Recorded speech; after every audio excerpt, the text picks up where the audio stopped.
तर राज ठाकरे आणि उद्धव ठाकरे यांनी बाळासाहेबांच्या स्मृतीस्थळी एकत्र येत बाळासाहेबांना एकत्र अभिवादन केलेलं आहे। यावेळी उद्धव ठाकरे यांचं कुटुंब उपस्थित आहे, मात्र शर्मिला ठाकरे आणि अमित ठाकरे उपस्थित नसल्याचं पाहायला मिळत आहे।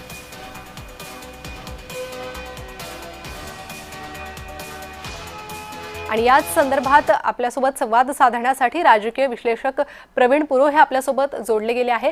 प्रवीण पुरो सर, आपण पाहतोय आजचं हे दृश्य काही दिवसांआधी राज ठाकरे उद्धव ठाकरे एकत्र आले होते, मुद्दा होता मराठी भाषेचा, आणि त्यानंतर अनेक गाठीभेटी झाल्या आणि आज स्मृतीस्थळावर बाळासाहेब ठाकरेंच्या स्मृतीस्थळावर दोघे बंधू सोबत आलेले आहे। कसं पाहताय त्या चित्राकडे? एक बाळासाहेब ठाकरेंचं हे स्मृतीस्थळ आहे आणि बाळासाहेब ठाकरे ठाकरे कुटुंबांसाठी आणि तमाम महाराष्ट्रासाठी एक आदर्शवत नेतृत्व होतं।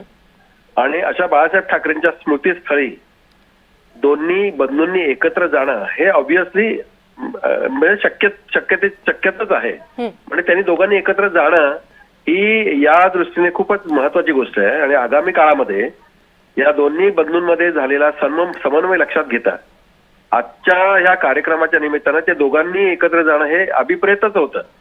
आता या निमित्तानं त्यांचे कुटुंबीय आले की नाही आले, तर सगळ्यात महत्वाचे म्हणजे हे दोघं जण सख्खे बंधू जे आहेत ते तिथे आले आणि त्यांनी महाराष्ट्राला एक दिशा दिली की आम्ही ह्या आगामी काळामध्ये किंवा येणाऱ्या कठीण परिस्थितीमध्येही एकत्र असू, हे दाखवण्याचा हा एक प्रयत्न जो आहे असं आपल्याला म्हणता येईल की जे गेल्या काही महिन्यांपासून एकत्र कार्यक्रम करणं, एकत्र सभा घेणं, एकत्र शिबिरं घेणं, या सगळ्या गोष्टी जर लक्षात घेतल्या तर बाळासाहेब ठाकरेंच्या स्मृतीस्थळी ते एकत्र जाणं हे खूपच चांगली गोष्ट आहे। आणि हे महाराष्ट्रासाठी एक वेगळा पायंडा पाडण्यासारखी गोष्ट असे समजतो मी।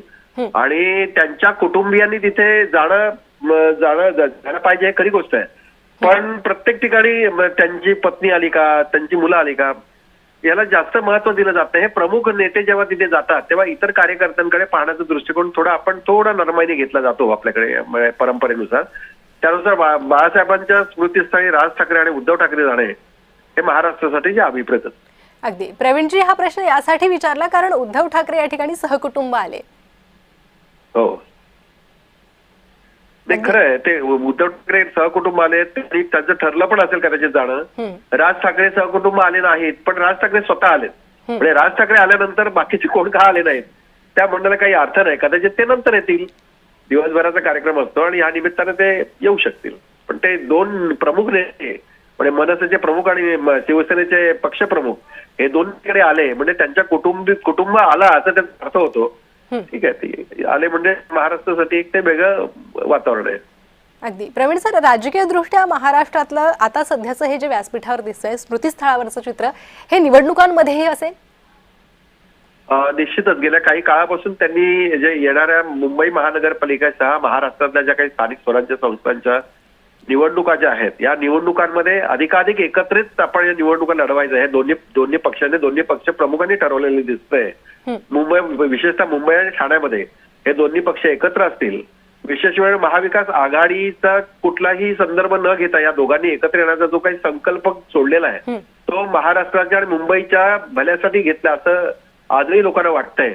आणि त्याचे परिणाम लक्षात घेता आगामी काळामध्ये एकत्र राहणं म्हणजे केवळ निवडणुकाच नव्हे तर सामाजिक असेल, पारंपरिक असेल, ज्या ज्या काही गोष्टी असतील, जे काही कार्यक्रम असतील त्या ठिकाणी संधी मिळेल किंवा शक्यता असेल त्या ठिकाणी दोघांनी जाणं हे महाराष्ट्राच्या त्यांच्या कार्यकर्त्यांनाही किमान म्हणजे मराठीचा मुद्दा धरून जे लढणारे असतील किंवा मुंबईच्या अस्तित्वासाठी लढणारे जे असतील त्यांच्यासाठी खूपच चांगली गोष्ट आहे। आणि या निमित्तानं त्यांनी एकत्र राहणं म्हणजे आगामी काळामधल्या होणाऱ्या निवडणुका असतील, इतर जे काही कार्यक्रम असतील त्यांच्यासाठी एक चांगली संधी असं म्हणता येईल। अगदी प्रवीणजी, पुन्हा एकदा आपण या विषयावर येणारच आहोत, पुन्हा एकदा तुमच्याकडे येते, सध्या थोडं थांबवते। महाराष्ट्राचे मुख्यमंत्री देवेंद्र फडणवीस बोलतायत, थेट जाऊयात।